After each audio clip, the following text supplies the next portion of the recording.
the mystery of the crystal skulls, and quartz memory. Quartz is a mineral that belongs to the group of tectosilicates. It is a common mineral found in many types of rocks and soils. Quartz has a unique property known as piezoelectricity, which means that when it is subjected to mechanical stress, it generates an electric charge. This property of quartz has been utilized in various electronic devices, such as watches and radios, where it is used as a timing element. In recent years, studies have suggested that quartz has the ability to store information in the form of subtle energy fields.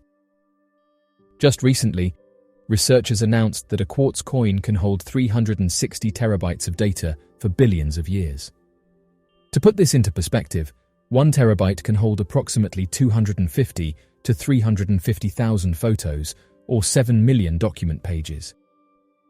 The researchers claim that data can be encoded as patterns of tiny dots etched into the surface of the quartz using a femtosecond laser. These dots are created by the laser changing the material structure of the quartz at a microscopic level, and each dot represents a bit of data. Since quartz is an incredibly hard and durable material, it can theoretically survive for billions of years, making it a potential long-term storage solution.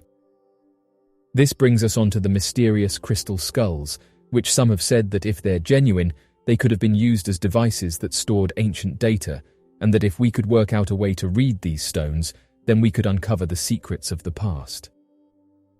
The alleged pre-Columbian sculptures made of transparent or white quartz are known as crystal skulls, which are believed to possess spiritual and mystical powers. These skulls are preserved in various museums and private collections globally. Archaeologists have encountered challenges while documenting these skulls and suggested that these are possibly from the Mayan or Aztec civilizations. Some individuals have posited that the origins of the Mitchell-Hedges skull may have ancient roots, potentially predating even the Mesoamerican period. Proponents of the paranormal have suggested that advanced beings hailing from Atlantis may have transported the skull to its current location and have attributed alleged healing and clairvoyant abilities to the mysterious objects. However, some of the well-known skulls, including those housed by the British Museum, exhibit stylistic features consistent with the use of modern crystal carving tools, casting doubt on their supposed Mesoamerican origins. There exist several small crystal skulls, but it's the larger ones that are most popular, and some of them are nearly identical to the human head. One of the most well-known of these is the Mitchell-Hedges skull, which was found by Anna Mitchell-Hedges in 1924 during her exploration of a ruined Mayan temple. Anna Mitchell-Hedges would report that her skull had mysterious abilities and that it could be used to control people. Allegedly, the skull was brought to Earth where it then remained in Atlantis. The lost city of Atlantis is a mythical city that is said to have existed in the ancient world and was first described by the ancient Greek philosopher Plato. According to Plato's account, Atlantis was a highly advanced and wealthy city that was located somewhere beyond the Pillars of Hercules, generally believed to be the modern-day Strait of Gibraltar. Plato described Atlantis as being roughly the size of Asia and Libya combined, and that it was populated by highly advanced and sophisticated people who possessed advanced technology and lived in harmony with nature. However, he also noted that the Atlanteans became corrupt and hubristic, and that their civilization eventually fell into a state of decline and was destroyed in a catastrophic event. Despite many efforts to locate the lost city of Atlantis, no definitive evidence of its existence has ever been found. Some historians and archaeologists believe that the story of Atlantis was purely fictional, and that Plato invented the city as a way of illustrating his philosophical ideas. However, others believe that the story may have been based on real historical events, and that the city may have been lost to some natural disaster, such as an earthquake or a volcanic eruption. Anna claimed that those who lived in Atlantis protected the skull, and has claimed that the skull allowed her to see into the future. The Mitchell-Hedges website also states that the skull can cause zero gravity in certain environments. As of right now, historians have said that the skull doesn't possess any special abilities and states that it was most likely created in the modern day. The mysterious Kumbaya airplanes. The Kumbaya were an indigenous civilization that lived in what is now the central region of modern-day Colombia, South America, between the 1st century BC and the 16th century AD. The Kumbaya people were skilled artisans and are best known for their work in gold, creating a variety of intricate and detailed figurines, jewelry, and other objects. The Kumbaya were skilled agriculturalists and grew crops such as maize, beans, and cassava, among others. They also had a complex social and political structure, with a ruling class that controlled the distribution of resources and trade. The Kumbaya are believed to have been skilled metalworkers and created a variety of intricate and detailed objects out of gold, copper, and other metals. They were known for their ability to work with delicate and precise detail, creating objects such as animal figurines, masks, and other ceremonial items. Today, the Kumbaya people are celebrated for their cultural contributions to Colombia and South America as a whole. Their artistic legacy continues to be admired and studied by scholars and art enthusiasts, and their descendants continue to maintain their cultural heritage and traditions. Seen on many popular television shows, the Kumbaya airplanes have been a massive symbol used by theorists who argue that not only was advanced technologies available during ancient times, but that findings of these old technologies can be replicated today as both evidence and definitive proof of advanced ancient civilizations. The Kumbaya airplanes are a collection of several dozen golden objects, apart from the Kumbaya artifacts found in Colombia. The artifacts were created by the Kumbaya civilization, dated around 1000 BCE, and feature intricate designs that look suspiciously like airplanes. The artifact shows a clear vertical rudder, back wing flaps, a cockpit, cigar-like body, and depictions of winds traveling over the wings, similarly seen in aerodynamics testings of the airfoil of aerodynamics, and the wind traveling over the wings of a modern airplane. Due to its out-of-place nature, many archaeologists disregarded the find as nothing more than a symbolic object capable of being a depiction of flight.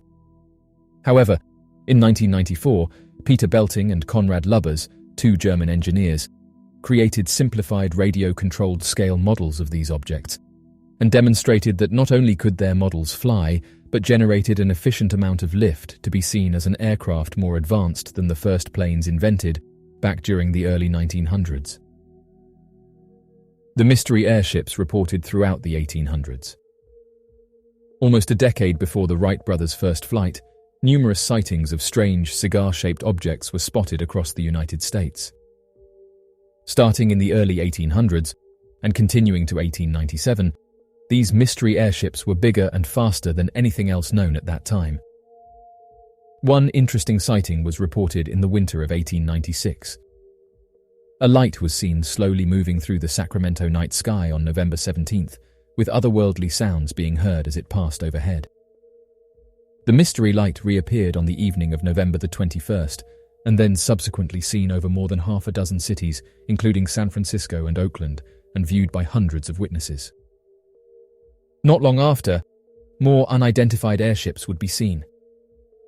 On the outskirts of Springfield, Missouri, one was seen having crash-landed to the ground.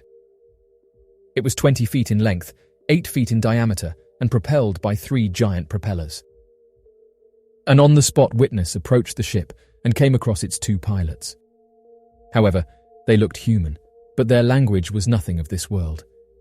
They attempted with difficulty to communicate, trying to ascertain the pilot's origins.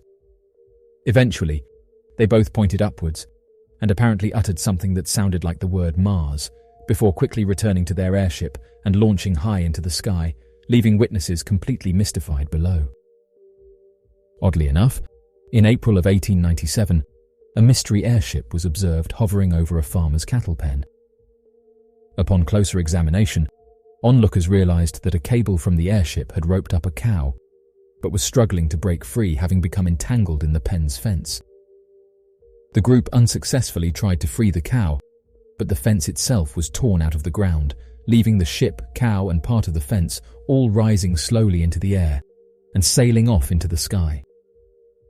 Interestingly enough, the airships weren't just after livestock, they tried to take people as well. It was November 19th, 1896, 2 days after the first mystery airship sighting over Sacramento, that a United States colonel by the name of H.G. Shaw came across what appeared to be a landed airship. Shaw described it as having pointed ends, and a silver exterior without any features aside from a rudder for steering. The ship was around 150 feet end-to-end, 25 foot in diameter. Suddenly, to Colonel Shaw's amazement, 3 slender, 7-foot-tall extraterrestrials exited the craft, all emitting a strange warbling noise. The beings reportedly examined Shaw's buggy before attending to Shaw himself, deciding to physically force him into their craft. Luckily, the stocky, well-built soldier was physically superior to the thin, lanky beings, and the advanced creatures soon gave up, fleeing back to their ship and quickly speeding out of sight, leaving Colonel Shaw baffled below. The mystery of the mass disappearance at Akukuni Lake. The mass disappearance at Akukuni Lake is a mysterious event that allegedly occurred in the 1930s in northern Canada. According to various reports, an entire Inuit village located near the lake vanished overnight without a trace. The village was said to have been home to around 2,000 people, and all of them, along with their sled dogs, were gone when a fur trapper named Joe LaBelle arrived at the village on his usual trapping route. LaBelle reported that there were signs of a struggle in the village, but there were no human remains or footprints leading away from the site. The story of the mass disappearance quickly spread, and it was reported by several newspapers at the time, leading to much speculation and debate about what had actually happened. Despite the widespread attention the story received, there is little concrete evidence to support it. Some skeptics argue that the story may have been a hoax or a piece of fiction that was simply passed around by word of mouth. Others believe that the story may have been based on a real event, but that it was exaggerated over time. Overall, the mass disappearance at Akukuni Lake remains a mystery, and there is no conclusive evidence to support the claims that have been made about it. It has become a popular topic of discussion among theorists and paranormal enthusiasts, but as of right now, many questions still remain. The Sakara Bird. It was very common in the old days of Egypt for children to possess intricately carved wooden toys not much different to toys found today. Interestingly enough, the discovery of the Sakara artifact puts many ideas into question on whether or not the object was a toy or evidence of ancient aircraft during 200 BCE. In an 1898 excavation located in the town of Sakara, Egypt, there was an artifact that looked to be in the shape of a bird, which were noted as being incredibly well preserved. These artifacts depict a bird first at the front, while the rest of the body seems similar in design to a modern-day charter plane rather than a bird.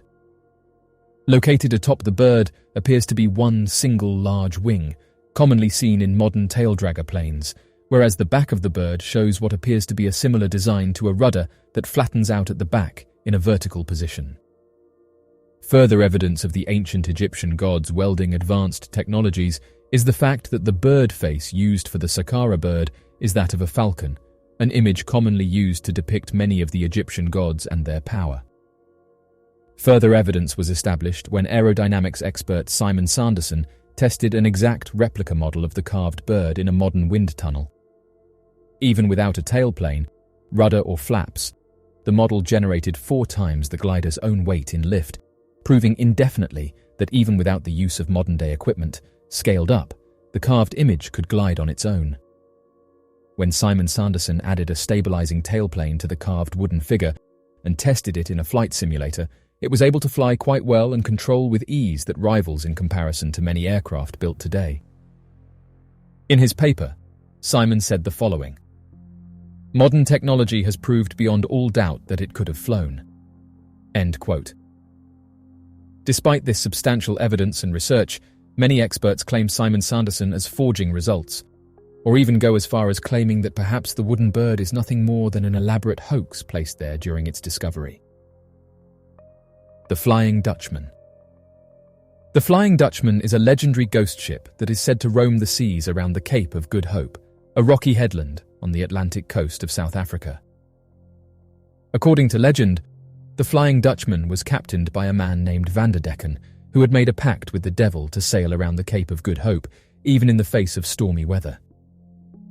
The ship was said to be cursed, and sightings of the Flying Dutchman were considered a bad omen by sailors, as they were believed to be a sign of impending disaster. The origin of the Flying Dutchman legend is uncertain, but there have been many reported sightings of the ghost ship over the centuries, dating back to the 17th century. Some of these sightings have been attributed to optical illusions, such as the mirage effect caused by the reflection of the sun on the sea, while others may have been caused by natural phenomena such as St. Elmo's fire, a luminous electrical discharge that sometimes appears during thunderstorms at sea. Although the legend of the Flying Dutchman has inspired many works of art and literature, there's many who state that they've seen the ship and describe it as being a menacing ghost ship that preys on unsuspecting sailors.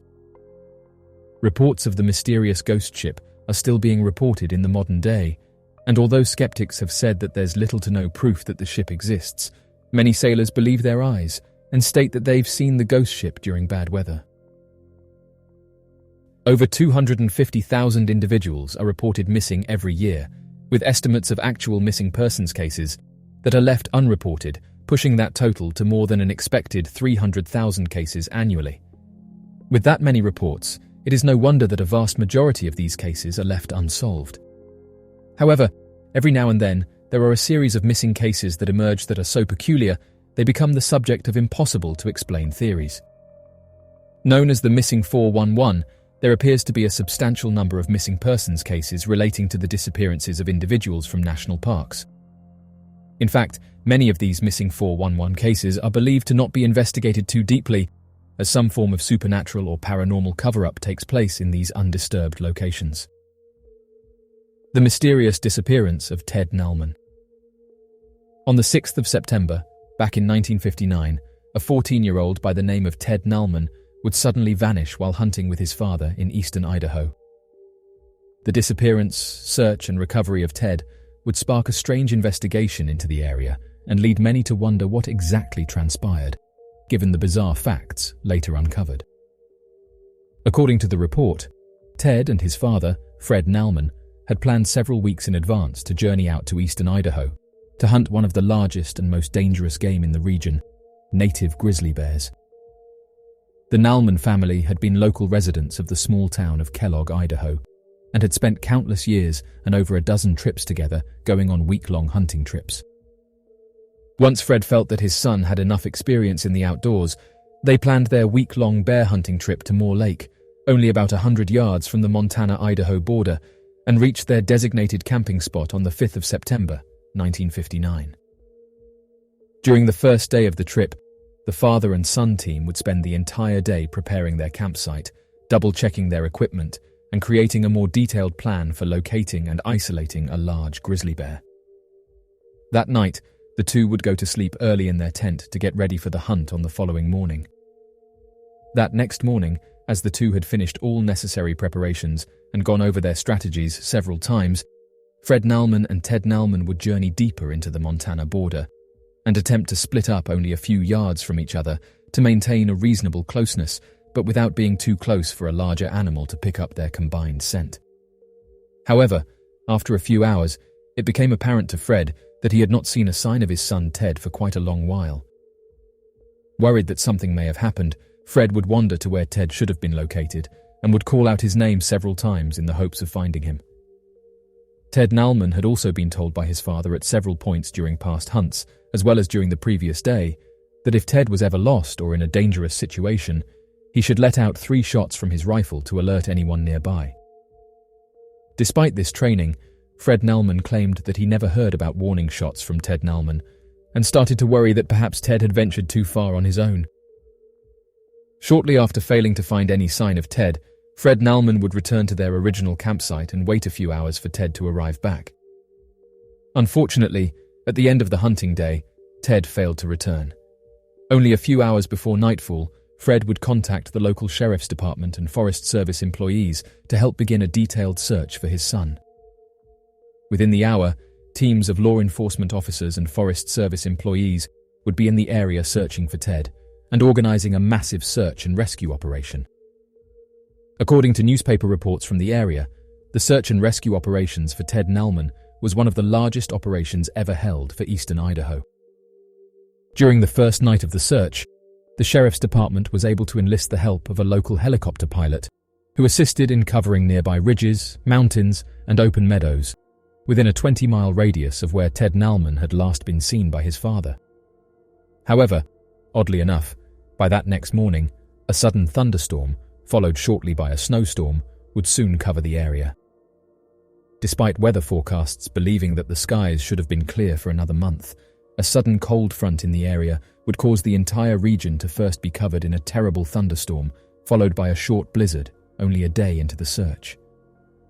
After 2 days of searching for Ted Nalman, on Tuesday, September 8th, search and rescue workers would be approached by a local fisherman by the name of Don Pierce, who claimed to have seen Ted during the previous day while he had been fishing, shortly before the storm had covered the area. According to Don Pierce, on Monday afternoon, the man claimed to have been approached by a young boy dressed in a hunter's outfit, who asked him which direction the road was in and how close they were to the road.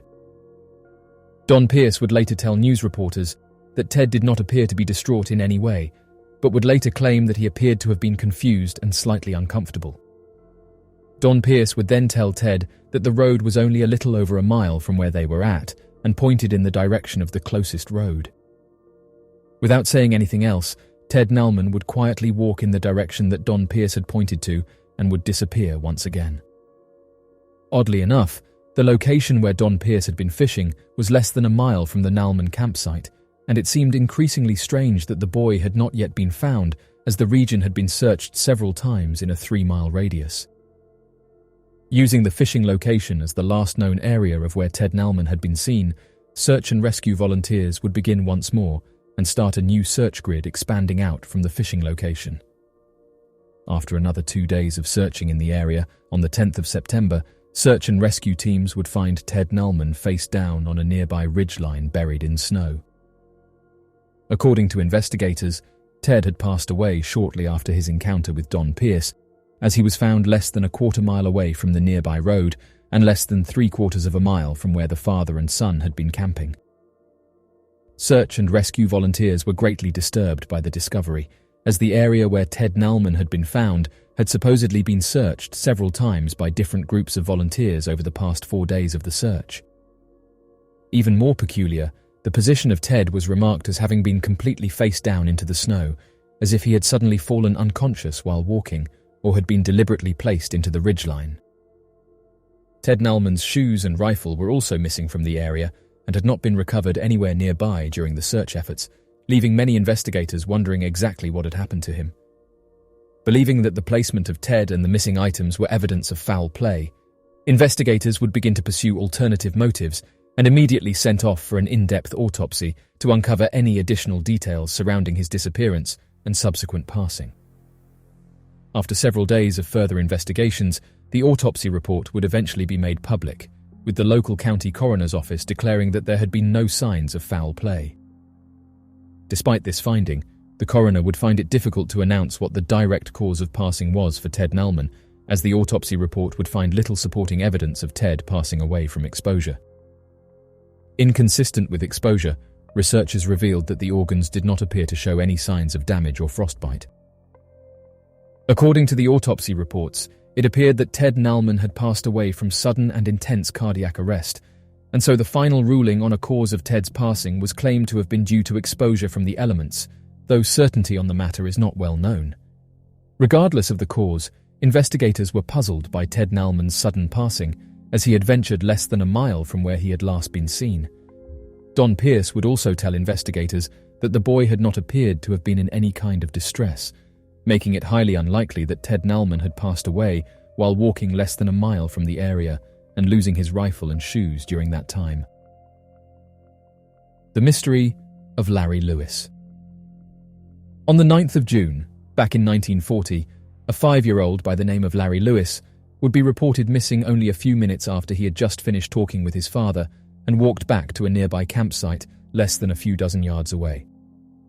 Even more peculiar, several facts surrounding the Lewis case would prove difficult to understand for investigators who feared that Larry's disappearance showed signs of an unexplainable abduction, one that would take Larry Lewis several miles up steep elevation in difficult-to-traverse terrain. According to the report, on the morning of June 9th, Mr. Harold Lewis and his wife would take their 4 children on a short daytime camping trip to the Sherman Campground, located in Calaveras County, California. Living nearby, in the small town of Lodi, California, the Lewis family was more than adequately experienced in the outdoors, with the father and mother often enjoying weekend camping trips and daytime excursions throughout Calaveras County. Additionally, the family decided to revisit an area that they had grown quite familiar with, known as the South Fork Mokelumne River. However, despite their experience, it would not be long before tragedy would strike. Mr. and Mrs. Lewis would bring their family to an open area where they began to prepare a small campsite. After organizing their fishing equipment, the parents planned on showing the family how to catch the native trout that swam through the nearby river in vast amounts during the summer months, bringing all four of them a few dozen yards away from their campsite, upstream towards the banks of the Mokelumne River. Investigators would estimate in their missing persons timeline that the family had reached the riverbanks at around 10 in the morning. As Mr. Lewis began fishing and showing the kids the equipment used in catching the fish, teaching them how to set up a fishing line and how to reel in the pole, it became clear to the parents that the rest of the family were not in the mood to fish. After a short span of time, roughly around 10 to 15 minutes, Mr. Lewis would instruct the family to return to the campsite on their own, walking only a few dozen yards through a tree line and surrounding brush downstream, as he planned on tidying up the equipment himself before returning with them. At around 11 in the morning, Mr. Lewis would return to the campsite and immediately notice that Larry Lewis was nowhere to be seen. Immediately, Harold Lewis would begin questioning his family, asking where Larry had gone. Oblivious to the dangers of the wilderness, Larry's siblings would seem unperturbed by Larry's sudden disappearance, claiming that he had vanished while they had been walking back to the camp. The family would also claim that they would call out to Larry, but had assumed that he was trying to play a game with them and was hiding somewhere nearby. Filled with terror, Mr. Harold Lewis and his wife would spend the next hour searching the entire campground, the nearby wilderness, and following up and down the Mokelumne River while calling out to Larry in the hopes of finding him. However, despite their efforts, no sign of Larry would be found. Soon after, the Lewis family would contact the local United States Forest Service and officers working at the Calaveras County Sheriff's Office to notify them of their missing son. Without hesitation, the two agencies would organize a search and rescue mission and would get volunteers and officers out to the area within the hour. By the mid-afternoon, search and rescue teams would number more than 100 volunteers as hikers, campers, nearby residents, sheriff officers, United States forest agents, park rangers and city police would join the search efforts to help recover Larry Lewis, organized by Sheriff Joe Zwinge. Although there were initial fears that Larry may have fallen into the nearby river, teams kept a positive attitude that Larry would be returned to his family before the end of the day, as the natural rivers in the area would have limited Larry's ability to travel very far, and the warm summer months would prevent nighttime temperatures from plummeting to dangerous levels. Unfortunately for the family, despite more than a combined 2,000 man-hours in the first day and night, no sign of Larry was discovered anywhere near the area where he had last been seen, with more than 2 miles of radius having been thoroughly searched. Luckily for the family, the beginning of the next day would yield a massive increase of search and rescue volunteers, with several hundred more people from the surrounding communities joining to assist in any and all recovery efforts. These increased efforts would almost immediately prove to be fruitful when at around 4 in the afternoon, on the 10th of July, volunteers would find Larry Lewis sleeping atop of a thicket. Although normally the return of a missing person would have been a cause for relief and celebration, investigators were surprised by several strange discoveries made from Larry Lewis's recovery. An article published by the local Lodi News Sentinel on the 11th of June would address a few of these bizarre findings after interviewing the search and rescue organizer, Sheriff Joe Zwinge, who also appeared to harbor suspicions about Larry's condition when he was found. The article would state the following. According to Sheriff Joe Zwinge, who reported the finding of Larry, the boy had climbed up a mountain from the riverbed for about 11,000 feet and had traveled approximately 3 miles in his wanderings. The place where he was found was about 3/4 of a mile from a camp situated on the south fork of the Mokelumne River near a bridge. It was near the highway, which runs from Railroad Flat to West Point. Larry had crawled in the thicket to sleep. He was carried out by Kearns and restored to his family. End quote. Although the article would only publish the facts, investigators were deeply concerned that the distance Larry had traveled, despite being only 5 at the time, seemed counterintuitive to what volunteers had expected him to have done. Rather than follow the rivers or travel downhill, taking easier routes, Larry appeared to have walked more than 2 miles vertically up one of the steepest mountains in the area, passing over several natural rivers and waterfalls to reach a height of 11,000 feet, an elevation where the considerable effects of atmospheric thinning would have been noticeable. At around 11,000 feet, oxygen saturation would have dropped to about 90%, a range that would be difficult to maintain for a healthy adult. The idea that someone as young as Larry would have traveled uphill over several flooding rivers through dense brush for more than 3 miles seemed difficult to comprehend. Additionally, like many other missing 411 cases, Larry was found to have been unconscious at the time of his recovery, lying on top of a thorny thicket as if he had been placed atop the brush. Missing 11 researchers would find similarities between Larry's case and the case of the Mount Shasta boy who went missing and was also found sleeping on a thorny thicket, who claimed that he had been taken by a doppelganger deep underground who looked like his grandmother and asked him a series of bizarre questions. However, in the case of Larry Lewis, he seemed unable or unwilling to talk about what happened during his disappearance. National parks across the United States cover a significant amount of land, totaling more than 84 million acres, or 340,000 square kilometers of protected areas. The National Park Service manages 63 national parks, as well as other protected areas, such as national monuments, preserves, recreation areas, scenic rivers and trails, and historic sites. The largest national park in the United States is Wrangell, St. Elias National Park and Preserve in Alaska, which covers over 13 million acres, or 53,000 square kilometers. The smallest national park is Hot Springs National Park in Arkansas, which covers just over 5,500 acres, or 22 square kilometers.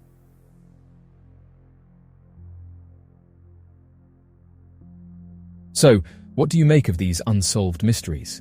Be sure to leave your questions and answers in the comment section below and help us to grow this community while working to solve these unexplained mysteries. Thank you for watching, and don't forget to subscribe for more videos.